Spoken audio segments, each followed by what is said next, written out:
Então eu fui construindo dentro desse cenário, né? Construindo dentro desse cenário. E aí, quando em 2012, eu tava desempregado, tava numa agência de carro, né? E precisava casar. Só que não tava vendendo nada, era vendedor muito ruim. Você tem uma experiência comigo como vendedor, não é o meu nicho. E eu tava muito fraco ali de venda, muito fraco. Até que um amigo meu falou, cara, eu trabalho com táxi executivo, aqui em Campo Grande, meu bairro, aqui no Rio, né?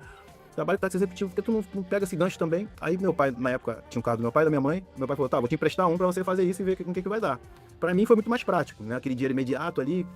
Aí ele me deu uma sugestão, cara, faz os cartões e começa a distribuir, falando que você trabalha com isso, com translado e tal. E eu fiz. E a minha igreja era uma igreja muito grande e de muita gente de relevância. Comecei a distribuir. E ali eu comecei a atender os músicos, que já tocava pra Fernandinho, Léo, a Estela, que é uma grande cantora gospel, e grandes amigos, que são o Felipe Alves, que hoje ele toca pro Djavan, o Sérgio Assunção, que é o diretor musical da Estela até hoje. Ah, bacana. E aí comecei a atender esses caras, leva para o aeroporto, volta, leva. Aí, hoje eu preciso atender a cantora tal. Aí comecei.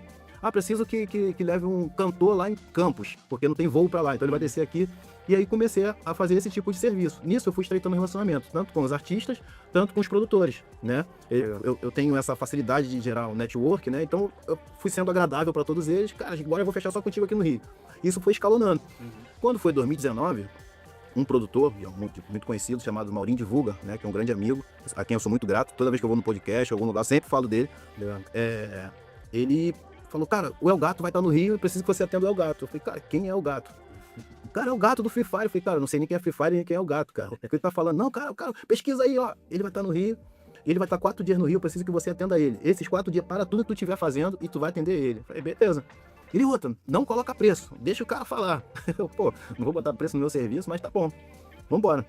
Aí o El Gato veio pro Rio, tal El Gato. Aí eu busquei ele no aeroporto. Eu não tinha um carro à altura de um serviço desse na época, né? Tava uma situação bem difícil. Aí meu pai tinha um Corolla, né? Na época, eu peguei esse carro do meu pai e fui atender ele. Aí cheguei, busquei ele no aeroporto e falei, vamos pra onde? Vamos pra Barra. Tá bom, mas qual hotel? Ele, escolhe um aí, vê um melhorzinho lá. Eu falei, já achei estranho. Você deu esse voto de confiança. Eu falei, cara, não, eu achei estranho assim. Escolhe um aí. É difícil alguém fazer isso. Até quem tem bala é difícil fazer isso. Mas eu vi que tinha uma situação diferente. Beleza, fomos para um hotel lá na Barra.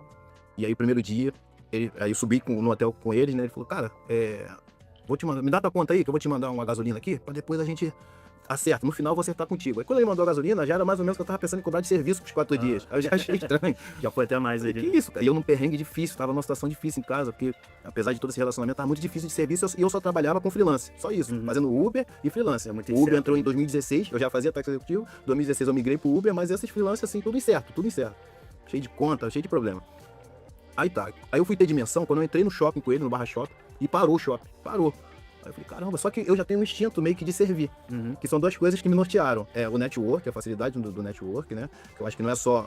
Tem um pouco do dom, mas tem um pouquinho de metodologia também, que eu acho que meio que instintivamente eu fui aplicando essa metodologia. E eu tenho o network e a questão do serviço também, que foi onde a igreja muito me ensinou, né? Eu venho de uma igreja tradicional, Assembleia de Deus, e a gente vai aprendendo, né? Ser diácono e servir ali, aquelas coisas, né? Tradicionais. E eu tive um pastor muito sério com essa questão do serviço, da honra.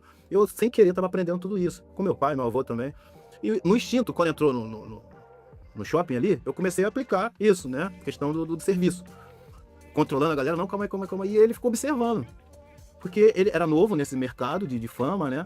Pra ele era tudo novo, ele não tinha mão de obra qualificada pra isso. Ele só tava crescendo. Milhões de seguidores, milhões em dinheiro, sem saber como gerir isso. E aí eu fiz o que meu instinto mandou ali e ele se agradou disso. Então ficou os 4 dias. Vou resumir bem porque é muito grande, né? Nesses 4 dias aconteceu muita coisa interessante. E aí ficou 4 dias aqui, fomos pra Búzios e tal. Geramos um relacionamento. Aí criamos um relacionamento de amizade. Aí ficava me ligando pra ele. Beleza. Em novembro de 2019 ele voltou do Mundial de Free Fire, que foi aqui no Rio, foi lá na Arena, né? E desculpa te interromper, mas nessa fase já era o Los Grandes, né? Ele já tava naquele tamanho. Já tinha construído a Los Grandes, ele já tinha ele tava iniciando a influência digital com outras pessoas, contratando outras pessoas para fazer a influência do time, né? Foi bem aquele boom do esporte. O boom. Pra quem viveu, sabe que 2019 foi o ápice do Free Fire, ali, do 19 e 20. Aí ele veio pro Mundial de Free Fire, lotado aqui, aí mesma coisa, né? Ele já tinha um CEO, mas não tinha o time. Esse CEO veio com ele, veio mais 2 influencers digital. E nisso eu fui fazendo a mesma coisa, network e serviço.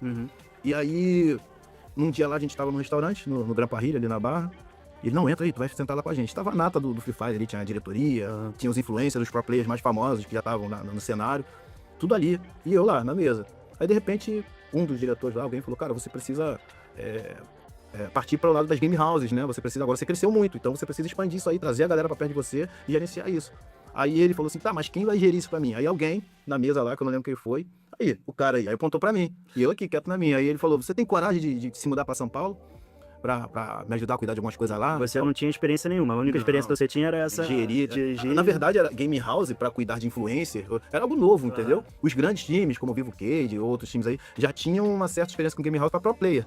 Mas pra cuidar de influenciador digital era algo tudo muito novo. Novo e incerto, né? Também. Incerto. Então, assim, zero experiência. O que eu tinha de experiência era de rua ali, né? Como eu, por muito tempo, nessa questão de atender pessoas de freelance, eu atendi o Eli Soares.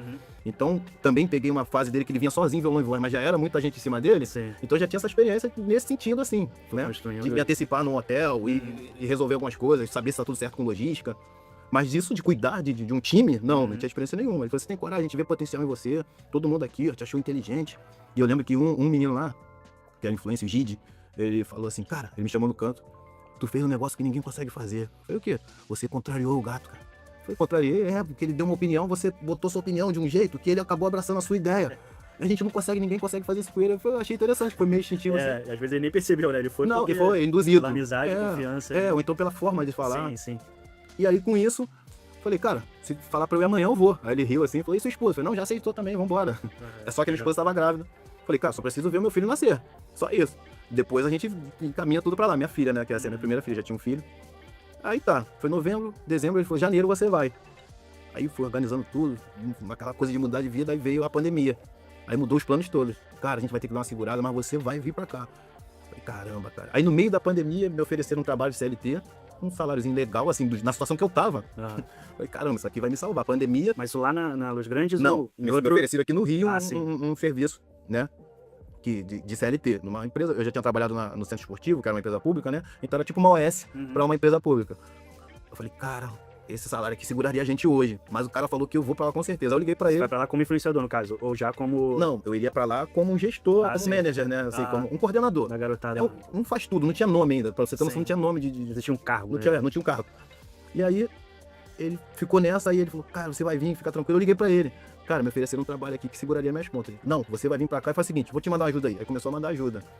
Aí eu parei de trabalhar de Uber, porque era pandemia. Ele, não quero você trabalhando na rua não, vou te ajudar aí. Então, sem fazer nada, eu ficava em casa. Foi até um período que eu cresci muito, que eu ficava assistindo muita live, Thiago Negro, Thiago Brunet. Eu fiquei me alimentando de coisas que eu não me alimentava. Eu só vivia no automático. Tudo que eu tinha gerado na vida era pelo instinto, entendeu? Eu não gosto, até hoje, mas faço esforço, não gosto de estudar, de me aprofundar. Não aconselho isso pra ninguém, porque hoje eu estaria 2, 3 vezes acima do que eu cheguei. Aí, aproveitei pra me alimentar e cheguei lá já com uma mentalidade um pouco mais mudada. Em julho de 2020 eu fui. Entendendo mais aquele universo. Porque, exatamente. Foi um outro mundo, entendeu? Um amigo meu, que é barbeiro, ele tem uma barbearia lá na Barra, eu sempre cortava com ele lá, ele falou, cara, agora você vai... Milhões, você ouvir falar milhões de reais não vai te assustar mais, entendeu? Todo mundo fala milhões, caramba, milhões de reais. Não, isso não vai te assustar mais, pode ter certeza. Eu falo isso porque eu corto cabelo na Barra e hoje não me assusta mais. Ouvir isso porque é comum, né? Já tá na minha cadeira ali, as pessoas falam sobre isso. Aí ele me deu esse toque, né? E aí eu fui pra lá, só que mudou os planos. Eu iria pra cuidar das game houses, né? Fazer uma gestão ali da casa, dos funcionários, da alimentação do pessoal, o transporte deles também. Eu iria pra isso. Mas ele falou, cara, eu tô mudando os planos aqui, eu preciso que você cuide da minha casa. E eu vou botar outra pessoa para cuidar das game houses, então você vai cuidar de mim. Aí foi onde entrou, para mim, começou esse universo da assessoria pessoal. Porque ele não dirigia, então eu dirigia para ele. Em contrapartida, eu fazia a agenda dele. Eu cuidava dos funcionários da casa, das compras da casa, entendeu? De toda a manutenção da casa, eu que corria atrás. Então foi onde se iniciou essa assessoria pessoal, né? E aí começou. Aí no primeiro dia que eu tava lá, ele já falou, cara, eu tô te trazendo para cá, não é pra você vir ficar aqui, você ser um funcionário eterno meu, não quero isso. Eu sei do teu potencial, foi um cara que assim, me startou muita coisa na mente.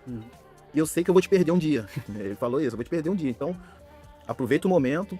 O salário que eu tô te pagando hoje, que eu sei que você tá muito feliz, porque realmente mudou o cenário da minha casa naquele momento. Daqui a um ano você vai achar que é pouco.